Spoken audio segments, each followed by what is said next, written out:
अब हम एग्जाम्पल लेते हैं।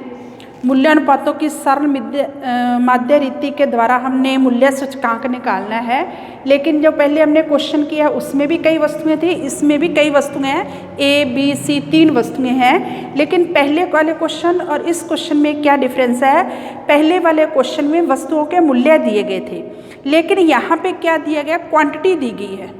क्वांटिटी क्या दी है कि दर प्रति रुपया कि ए वस्तु 4 किलो 1 रुपए की आती है, बी वस्तु 2 किलो 1 रुपए की आती है। ये दर प्रति रुपया दी गई है, तो ये क्वांटिटी है। ठीक है, अब हमने क्या निकालना? मूल्य सूचकांक।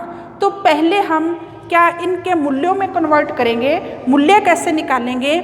सभी वस्तुएं क्विंटल कितने की आएंगी, यानी 100 केजी वस्तु कितने रुपए की आएगी, उसमें यानी क्वांटिटी को मूल्यों में कन्वर्ट करेंगे। तो मैंने आपको बताया था कि जो वस्तुएं होती हैं एक से ज़्यादा हो तो उसको पहले कॉलम में लिखा जाता है और ईयर को पहली रो में लिया जाता है। तो इसको हमने वस्तुएं इधर लिख ली ए बी सी, और ये ईयर 1 2 3, तो ये 4 2 1 4 2 1, इसको ऐसे करके लिख लिया। दूसरे वर्ष में ए वस्तु 2.5, दूसरे वर्ष में बी वस्तु 1.60, ये 1 kg, ये इस तरह था, तो इसको ऐसे करके लिख लिया। अब हम इसको क्वांटिटी को मूल्यों में कन्वर्ट करेंगे कि 4 kg आती है 1 रुपए की, तो 100 kg कितने की आएगी? 2.5 kg आती है 1 रुपए की, तो 100 kg 100 किलो कितने की आएगी? 2 kg आती है 1 रुपए की, तो 100 kg कितने की आएगी? तो ये हम क्वेश्चन इस तरह से पहले हम तालिका बनाएंगे। ये मैं पहले भी करवा चुकी हूँ कि वस्तु को लेना हमने पहले कॉलम में, और रो क्या है कि यहाँ हम लेंगे, क्वेश्चन क्या है? औसत मूल्य। तो इसमें विभिन्न वर्षों के मूल्यों को जोड़कर उसकी औसत निकालेंगे, उस औसत मूल्य को आधार मानेंगे। तो ये क्या लिखा है? आधार माध्य मूल्य, या इसको औसत मूल्य भी लिख सकते हैं। ये क्या हो गया? PX। ठीक है, वस्तुएं क्या हैं? A B C। अब फिर क्या? वर्ष पहला, दूसरा, तीसरा। तो सबसे पहले हम वस्तु का मूल्य लेंगे, फिर उसका मूल्यानुपात निकालेंगे, फिर दूसरे वर्ष का मूल्य और उसका मूल्यानुपात, तीसरे वर्ष का मूल्य और मूल्यानुपात, फिर मूल्यानुपातों का जोड़ करेंगे सिग्मा R, फिर उसको n मूल्यानुपातों की औसत यानी नंबर ऑफ आइटम कितने? 1 2 3 डिवाइड करके हम मूल्य सूचकांक निकालेंगे। तो पहले ये हम तालिका बना लेंगे। अब क्या है? पहले हम क्वांटिटी को मूल्यों में कन्वर्ट करते हैं। कैसे करेंगे? 4 kg आती है 1 रुपए की, 4 kg कितनी आई? 1 रुपए की। 1 kg कितने? 1/4, और 100 kg कितनी आई? 100/4, तो ये कितना आ गया? 25 रुपए। 25 रुपए की 100 kg वस्तु आएगी ए, तो मूल्य कितना निकल आया? 25। ठीक है, फिर क्या करेंगे? 2.5 kg आती है 1 रुपए की, तो 100 kg कितनी की आएगी? 100/2.5, ये कितना आ गया? इसको अगर हम डिवाइड करेंगे तो ये आ गया 40, तो ये हम 40 लिखेंगे यहाँ पे। फिर तीसरे वर्ष में ए वस्तु 2 किलो आती है 1 रुपए की, तो 100 किलो कितनी आएगी? 100/2, तो कितनी आएगी? 50, तो ये 50 हम यहाँ लिखेंगे।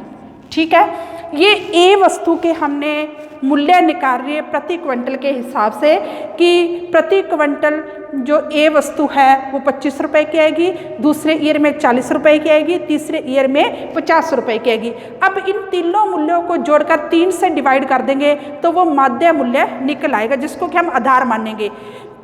50 और 40 90, 90 और 20 105, 105 को अगर हम 3 से डिवाइड कर देते हैं तो वो आ जाता है 38.3। फिर हम क्या करेंगे? बी वस्तु के विभिन्न वर्षों की क्वांटिटी दी गई है। 2 किलो आती है 1 रुपए की, तो 100 किलो कितनी की आएगी? 50, 100/2 50। फिर क्या करेंगे? 100/1.60, तो ये आ जाएगा 62.5। फिर क्या है?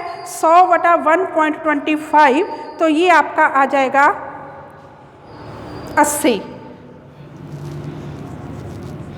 इन तीनों को जोड़कर 3 से डिवाइड करेंगे तो वो आपका आ जाएगा 64.2।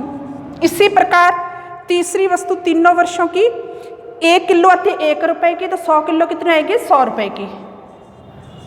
1 किलो आती है 1 रुपए की, तो 100 किलो कितनी आएगी 100 रुपए की।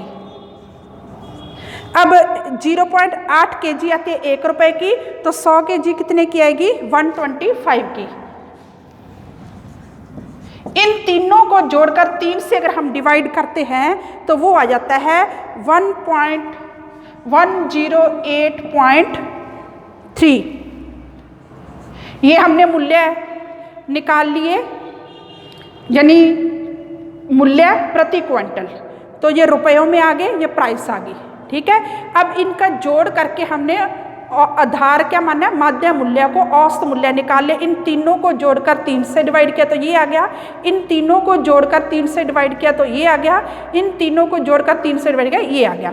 अब क्या है, प्रत्येक वर्ष का मूल्य अनुपात R निकालेंगे। कैसे निकलता है, 25/38.3 इंटू 100, यानी उस वर्ष का मूल्य बटे माध्य मूल्य इंटू 100। 25/38.3 करेंगे तो ये आपका आ जाएगा 65.3।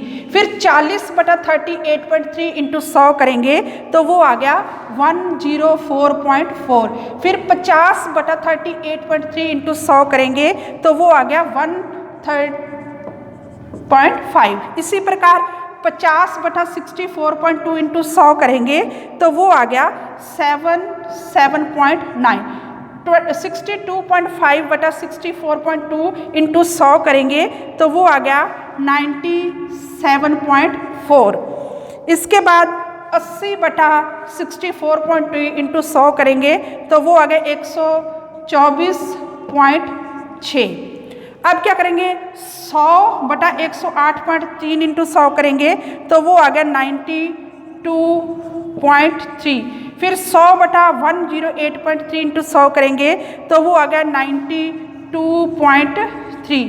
125/108.3 इंटू 100 करेंगे तो आ गया 115.4।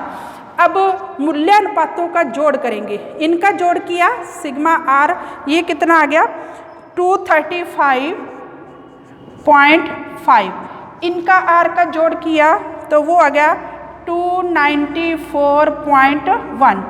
इनका जोड़ किया तो वो आ गया 370.5, ठीक है। ये अब मूल्य सूचकांक कैसे निकलता है, जब मूल्यानुपातों को नंबर ऑफ आइटम से डिवाइड कर दिया जाता है। नंबर ऑफ आइटम कितना है, 1 2 3, 3 वस्तुएं हैं। 235.5 को 3 से डिवाइड किया, 235.5/3, तो ये कितना आ गया 78.5। फिर 294.1 को 3 से डिवाइड किया तो कितना आ गया 98। फिर 3705 को 3 से डिवाइड किया तो 123.5, तो ये सूचकांक निकला है 0.5। तो पहला वर्ष का सूचकांक कितना आया 78.5, दूसरे वर्ष का 98, तीसरे वर्ष का 123.5। तो स्टूडेंट आज हमने मूल्यानुपातों की सरल माध्य रीति के 3 अलग अलग एग्जाम्पल किए हैं। पहले एग्जाम्पल में एक वस्तु दी गई थी और उसके मूल्य दिए गए थे। दूसरे एग्जाम्पल में एक से अधिक वस्तुएं दी गई थी और उनके विभिन्न वर्षों के मूल्य दिए गए थे। तीसरा एग्जाम्पल जो है उसमें वस्तु की विभिन्न वस्तुएं तो दी गई हैं लेकिन उनकी क्वांटिटी दी गई है प्रति रुपया के हिसाब से। तो उसको सबसे पहले हमने कन्वर्ट किया मूल्यों में, मूल्य प्रति क्विंटल के रूप में, क्योंकि हमने मूल्य सूचकांक निकालना है तो क्वांटिटी की जगह हम मूल्य निकालेंगे, ठीक है। तो इसमें देखना क्या है, जब एक से अधिक वस्तुएं दी गई हों तो वस्तुओं को लिखना रो के रूप पहले कॉलम में और ईयर को लेना इस रो में, ये ध्यान रखना। तो ये इस तरह से इधर वर्ष थे तो वर्ष हमने इधर कर लिए और वस्तुएं इधर कर ली, फिर उनका प्राइस निकाला, फिर मूल्यानुपात निकाला, फिर औसत माध्य मूल्य, उसके बाद सिग्मा R किया, फिर सिग्मा R/N करके हमने मूल्य सूचकांक निकाला। तो थैंक्स स्टूडेंट्स।